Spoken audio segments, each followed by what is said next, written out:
Hello and welcome to my beach hut. Or is it? This afternoon I'm working with model Satara, who I've worked with before. She's a fashion, beauty, fitness model, and she's making her way in the modelling world. Apparently she's got a new bikini she wants to shoot this afternoon, so rather than shoot against a plain white background or a plain coloured background, I thought I would mock up a little beach hut type set and see how we get on with experimenting with different types of lighting. So I thought I'd share this little video with you, share how I built this little hut setup, and give you a few ideas and tips, and also possibly show you some of the equipment I'm using as well, and some of the reasons I've changed over to a new lighting setup and new cameras. So without further ado, let's give you a tour.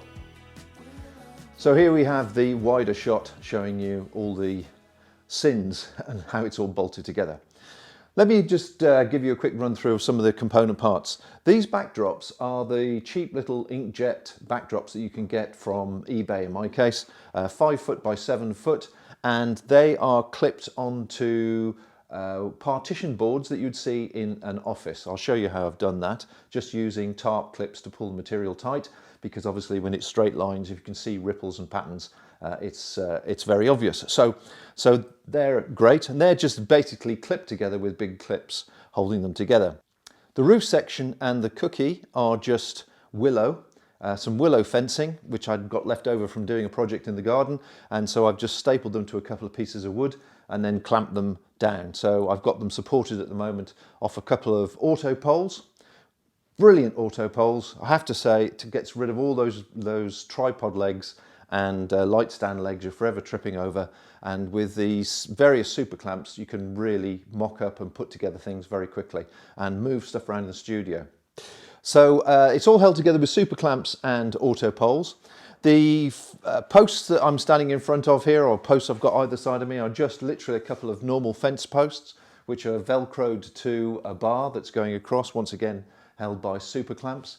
And then all the way around the back is some black backdrop, just to get rid of the white lighting as such. I've now moved over to Godox from Bowens. I found they're much more compact, much more easier to have around, and although I use the Bowens with the Bowens battery, I find the Godox battery system really good, and they're a much more compact flash unit. So I've got 3 lights which will be working today. My main light is a Godox AD600. It's got a 30-degree grid on it, and it's casting a light through the willow fencing. So that's going to be the main light. I've put a half CTO gel on there as well, just to warm it up and give it the feeling of sunlight. My fill light is I think it's 1 meter octabox on another AD200 and AD600, and that's again got a half CTO gel on it. And my third light is, in case I need it and I decide that cookie system isn't working well enough, I've got another 600, and it's attached to the optical snoot, which I've got I think a tree pattern or a material pattern in there as well. You'll notice on the front of the optical snoot there is an old coke-in filter attachment. That's in this case just another CTO gel. I've dug out an old box that was full of old coke-in filters, and that's a great way to get a second use out of them. And finally, you'll recognise that the flash units, most of the flash units, and certainly a lot of the set as it were, are attached to or clamped to the horizontal bars that I've got knocking around the studio. I reinforced the ceiling and put these in, and they've been a massive help, getting rid of all the cables, getting rid of all the tripod stands, getting rid of all the lighting stands, just leaving a few basic ones, and gives you a lot more working space, but also from a health and safety point of view, it's great, nobody's tripping over cables. Finally, I'm using Sony A7iii with obviously the remote trigger, which is great because then I can just control all the lights accordingly, and the shoot can take place as I try and make everything look great. So let's see how the shoot goes.